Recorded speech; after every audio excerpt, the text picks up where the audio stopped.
Hey, this is Rondé Barber, former Virginia Cavalier, now class of 2023 Pro Football Hall of Famer. You're listening to the Jerry Ratcliffe Show. And we're back.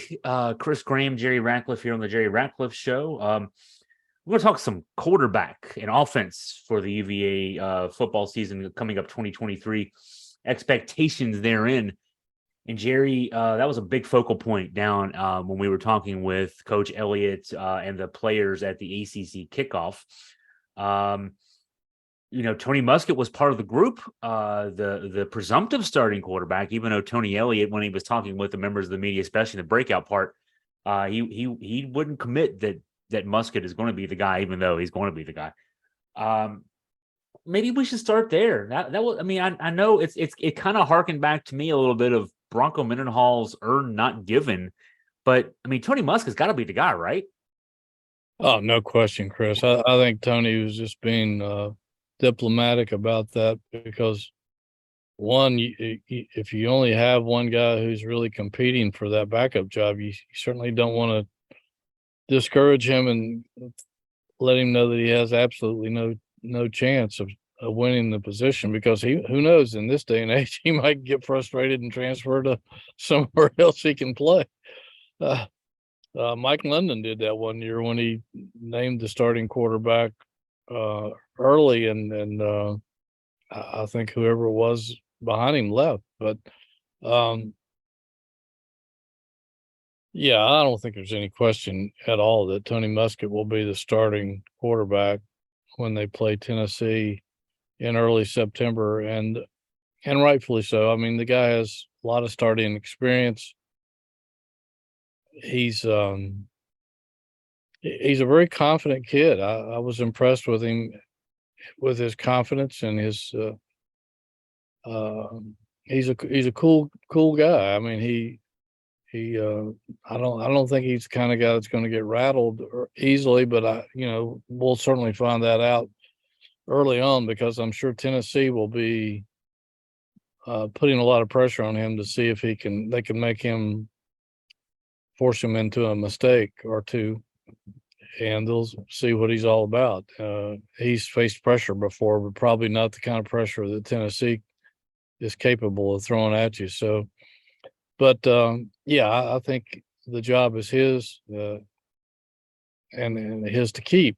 It depends on how he performs, and when linebackers and cornerbacks and people start blitzing you, and we'll find out if he can handle that kind of thing. And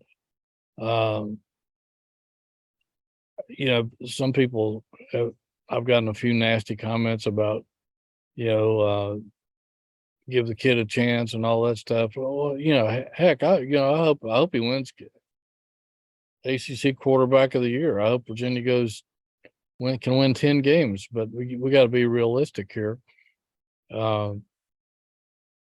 They're coming off a 3-win season. They lost most of the offense that they had. I think out of Charlotte, I think we wrote that.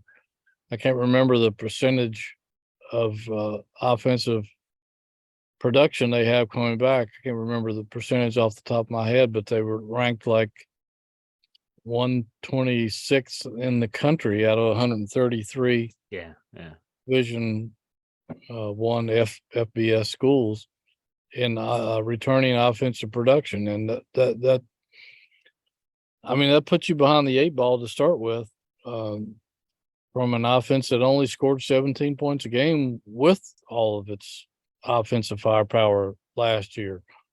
We don't know if Tony Muskett is going to be productive as a Division I FBS quarterback. He's played FCS, was successful, has experience. He's been there, and I'm sure that amounts to a lot, because I think experience makes up sometimes for other things that a quarterback or other player might not have. But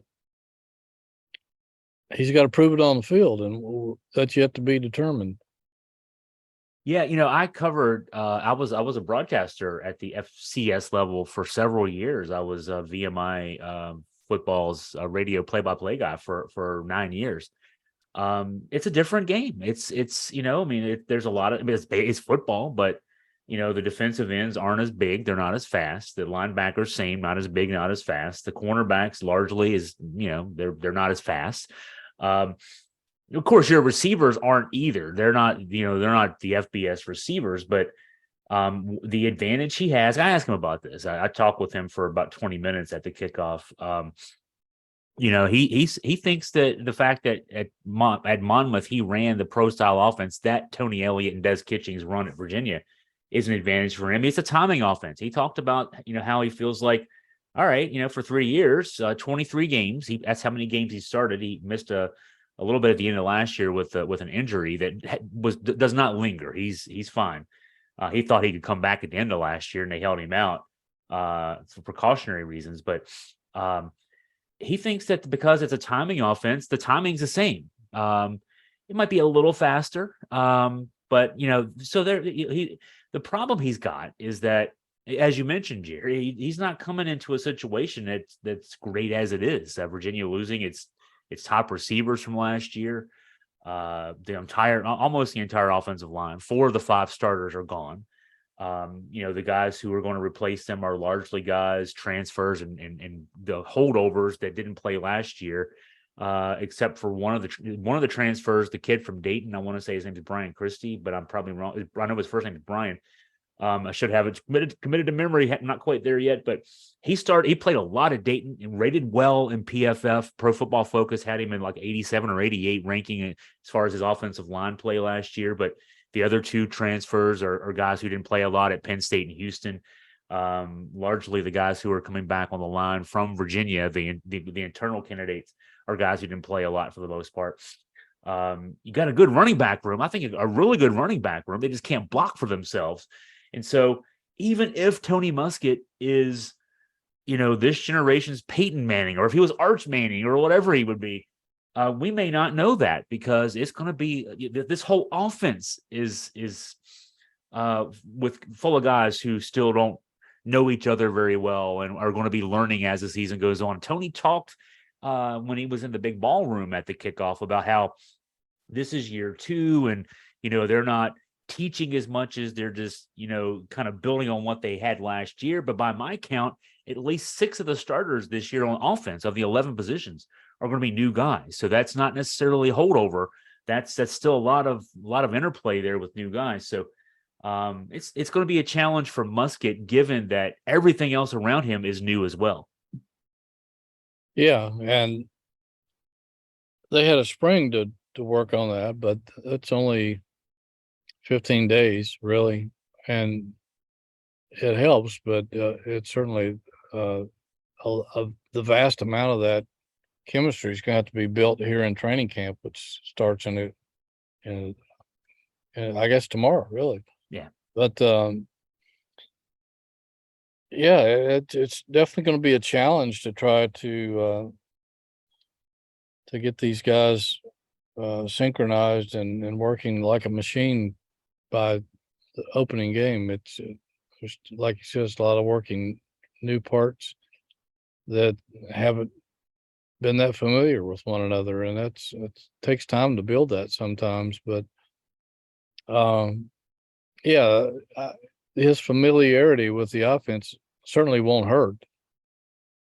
And I agree with you. I think this is the best running back room from top to bottom that I can think of since the early Al Groh years in the Wally Lundy, Alvin Pierman days.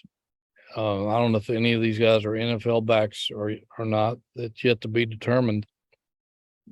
But there's certainly a lot of guys with experience and capability if they can open some holes. And that's going to, in my mind, I don't know if Tony Muskett is the number one question mark as opposed to the offensive line, because a lot of what Tony Muskett can do and what those running backs can do and what the wide receivers can do is going to depend on whether the offensive line can provide protection and holes so that Muskett can have time to find receivers and time for receivers to run their routes and holes for the running backs to get through. So I think, again, and it seems like it's the same old question year after year after year, with little exception, has been the offensive line. Can they get the job done? Can they do an adequate enough job to allow these other guys to do their jobs properly? And I know Garrett Tujay was frustrated for many years over that fact. He's at NC State now. Terry Heffernan, yeah, who came over from Stanford as new offensive line coach, and it's quite a challenge. And I know he's very gung ho on that challenge. I've talked to him a little bit, and he believes that they can be a good offensive line. He said he saw some talent in there that he believes he can develop. But to me, in training camp, that's the number one question, and number two is Muskett, how he transitions from FCS to FBS. And I would even put a 2B or maybe just number 3, but if they're related to number 1 offensive line, number 2 Muskett, the only quarterback in the quarterback room with any game experience, because Jay Woolfolk leaving had at least the one start, some relief action, appropriately enough for Jay. But with Jay deciding to forego football to focus on baseball, Muskett's the guy. Anthony Calandre, the backup. I think Anthony Calandre is a quarterback of the future, I guess, instead of but he is certainly a guy who Virginia can build around down the road. But he's got some spring game snaps. He's a true freshman. That's what he's got. The guys behind him are guys who weren't expected to even challenge Calandria when Woolfolk was still in the mix to be the number 3 quarterback. It looked like going in before Woolfolk stepped away that it was going to be Woolfolk and Muskett for the number 1 job, and then Calandria the clear number 3. Man, if something happens to Tony Muskett, I mean, this season already, Jerry, doesn't look like it's got a lot of promise. But if something happens to Tony Muskett, this thing could go off the rails historically. So, I mean, keeping him upright, keeping him healthy is going to be incumbent for Des Kitchings, Tony Elliott, Heffernan. I mean, all those guys, that's got to be priority number 1. That's a great point, and you're absolutely right. I mean, they can't afford for Tony Muskett to get hurt. Calandria is a kid with a strong arm, and he's not shy. He's bold. He's almost too bold. I think they said in the spring, after the spring game, when he was flinging it all over the place. But yeah, I mean, experience makes a difference, and he has 0. You just can't afford for Muskett to go down, because you're right. You're going to have a true freshman out there with no experience, whose strength is throwing the football, and you just don't want to be in that situation. I don't think you need somebody with experience and who's been under pressure before. And if Muskett goes down, you're right. I think it could be disastrous, and that's not a slight on Calandria. He's not ready. Young guy, yeah. I think the world of him and his potential, but it's going to be we don't want to see him too early this year. No offense to him. We want to see as much Muskett as possible.